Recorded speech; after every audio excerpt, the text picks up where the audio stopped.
Media reporters పై జరిగిన దాడిని నేను తీవ్రంగా ఖండిస్తున్నాను. ఎవరైనప్పటికీ, ఎంత పెద్దవారైనప్పటికీ, మోహన్ బాబు గారు కావచ్చు, ఇంకొకరు కావచ్చు, మీడియాపై దాడి చేయడం అన్నది చాలా ఘోరం. అది కనుక తక్షణమే మోహన్ బాబు గారు క్షమాపణ చెప్పాలి. అలాగే ఈ చాలా దాడులు ఎక్కువైపోతున్నాయి మీడియా మీద. రాష్ట్రం అంతా, దేశమంతా, కొందరినైతే జైల్లోనే పెట్టేస్తున్నారు.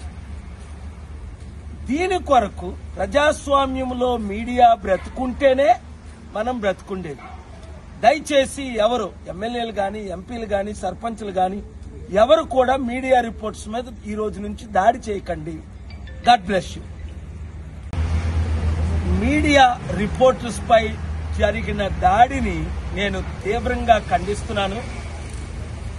ఎవరైనప్పటికీ, ఎంత పెద్దవారైనప్పటికీ, మోహన్ బాబు గారు కావచ్చు, ఇంకొకరు కావచ్చు, మీడియాపై దాడి చేయడం అన్నది చాలా ఘోరం. అది కనుక తక్షణమే మోహన్ బాబు గారు క్షమాపణ చెప్పాలి. అలాగే ఈ చాలా దాడులు ఎక్కువైపోతున్నాయి మీడియా మీద. రాష్ట్రం అంతా, దేశమంతా, కొందరినైతే జైల్లోనే పెట్టేస్తున్నారు. దీని కొరకు ప్రజాస్వామ్యంలో మీడియా బ్రతుకుంటేనే మనం బ్రతుకుండేది. దయచేసి ఎవరు ఎమ్మెల్యేలు గాని, ఎంపీలు గాని, సర్పంచ్లు గాని ఎవరు కూడా మీడియా రిపోర్ట్స్ మీద ఈ రోజు నుంచి దాడి చేయకండి.